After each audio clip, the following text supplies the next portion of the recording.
Assalamualaikum warahmatullahi wabarakatuh. Gimana teman-teman? Kabarnya sehat selalu ya untuk kita semua. Jadi gini teman-teman ya, ada kabar baik dan kabar yang kurang enak ya buat kita di bulan Juli ini.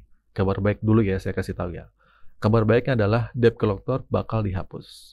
Kok bisa? Nah, ini bukan informasi resmi ya yang diumumkan oleh OJK, tapi berdasarkan POJK nomor 11 tahun 2024. Nah, OJK secara nggak langsung bakal bikin debt collector itu dapat gigit jari. DC pinjol tuh bakal gigit jari.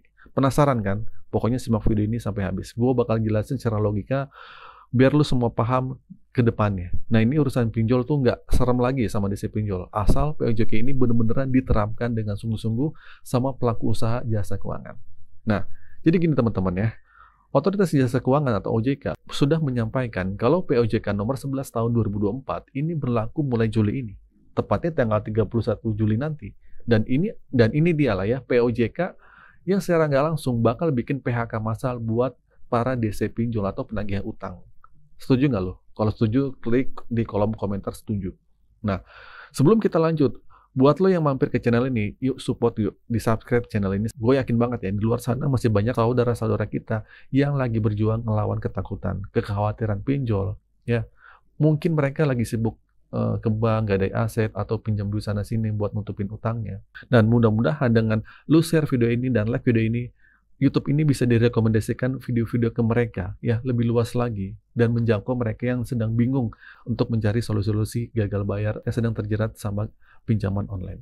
Oke, balik lagi tentang POJK nomor 11 tahun 2024. Ini ibarat mesin waktu ya, yang bakal ngurangin bahkan bisa jadi memusnahkan DC pinjol.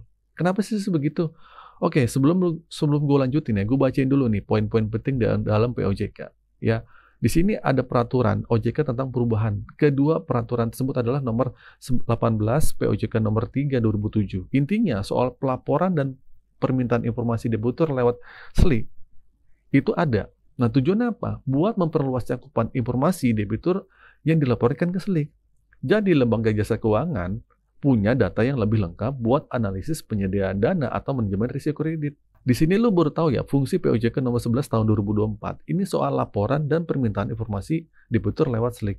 Nah, bersamaan itu OJK juga menyetujui permintaan Asosiasi Fintech Pendanaan Bersama atau AFPI biar data pinjol lu dimasukkan ke POJK ini. Nah, otomatis pinjol harus patuh sama mekanisme OJK buat mitigasi resiko gagal bayar. OJK setuju banget nih, bahkan minta semua pinjol buat melaporkan semua data nasabah itu ke SLIK. Nah, sekarang apa sih hubungannya SLIK sama pemecatan DC pinjol? Nah, ini bagian serunya. Jadi, kalau POJK ini benar-benar dipatuhi dan dijalankan sesuai regulasi yang ada, otomatis ini hanya diperuntukkan buat debitur-debitur yang berkualitas aja. Pinjol nggak bisa cariin dana asal-asalan. Mereka bakal cari nasabah yang benar-benar berkualitas. Kalau nasabahnya udah berkualitas, otomatis mereka bakal tepat waktu bayar utang. Risiko macet atau telat bayar kemungkinan itu sangat kecil. Kenapa? Mereka udah berpatokan sama POJK nomor 11 tahun 2024. Nah, mereka kasih pinjaman ke calon debitur itu udah disesuaikan dengan sistem layanan informasi keuangan sama SLIK-nya. Nah, mereka udah lihat rekam jejak calon nasabahnya kayak gimana, kredit scoring-nya kayak gimana, SLIK-nya kayak gimana, dan beberapa banyak aplikasi yang udah dipinjam. Nah, semua itu bakal dipertimbangkan sama pihak pinjolnya. Jadi, mereka bakal nemuin nasabah yang kemungkinan sangat tipis buat macet bayar pinjol. Nah, jadi, kalau pinjol udah nggak nemuin lagi nasabah-nasabah nakal, buat apa ada DC? Saya ulang ya, kalau pinjol udah nggak nemuin lagi nasabah-nasabah yang nakal, nasabah-nasabah yang pingin gagal bayar atau nasabah yang sudah atau nasabah yang kira-kira nggak mampu lah, bahasa sederhananya seperti itu, buat apa ada DC? Buat apa ada debt collector? Buat apa gunanya debt collector? Cuma buat ngingetin 2 hari sebelum jatuh tempo. Sementara nasabah yang berkualitas, seminggu sebelum jatuh tempo ya udah bayar. Jadi nggak ada gunanya lagi jasa-jasa penagih utang ini kan. Makanya bisa jadi bakal terjadi PHK massal, atau DC ini dikurangin lah, atau diefisiensi. Implikasi bagi pinjol dan debt collector itu apa sih? Jadi gini, ngapain sih pinjol buang-buang anggaran kerja sama pihak ketiga? Toh mereka udah berpatokan sama SLIK, sama analisis risiko. Kemungkinan mereka ketemu nasabah yang macet atau telat bayar itu sangat kecil. Jadi mereka nggak butuh lagi jasa penagihan utang. Dan di satu sisi ini akan jadi efisiensi untuk pinjolnya sendiri. Dan ini bakal ngurangin jumlah DC. Asalkan POJK nomor 11 tahun 2024 ini benar-benar dipakai dan dipatuhi dan dipraktekin sama si pinjolnya. Tapi kalau ini dikesampingkan, ya sama aja bohong. Pinjol bakal tetap dibutuhkan banyak sama jasa penagih utang. Karena mereka nggak ngecek dan nilai dulu calon nasabahnya. Kalau mereka ngikutin POJK nomor 11, ya otomatis mereka udah melalui tahap pengujian. Melihat bagaimana perjalanan kreditnya, lancar atau enggak. Kalau pinjol benar-benar dalam hal ini, ngapain lagi mereka butuh jasa penagihan utang? Nah, lu nangkap nggak logika gue? Semoga kalian paham ya. Nah, makanya gue bilang, POJK nomor 11 tahun 2024 ini sama-sama dipraktikin ya. Jadi kalau ini dijalankan, mereka, si pinjol ini bakal sangat menghemat anggarannya. Mereka nggak perlu lagi banyak-banyak menyewa jasa debt collector atau DSCOL atau semacamnya. Karena potensi macet atau telat bayar itu sangat tipis. Nasabah kan udah berkualitas, udah ditinjau. Ada sih yang mungkin bakal macet, tapi kemungkinan kan sangat kecil. Nggak sebanyak sekarang. Itu pun kalau benar-benar ya. Makanya penting banget buat kita kawal bareng-bareng tentang POJK nomor 11 tahun 2024 ini. Benar-benar dipraktekin atau enggak? Atau masih kayak aturan-aturan sebelumnya? Ya, cuma tertulis di atas kertas.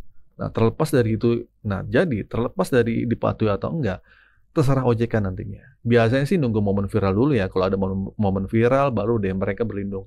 Ini kan sudah diterapkan POJK-nya, kurang lebih seperti itu gitu. Ya pasti bakal jadi banyak alasannya lah.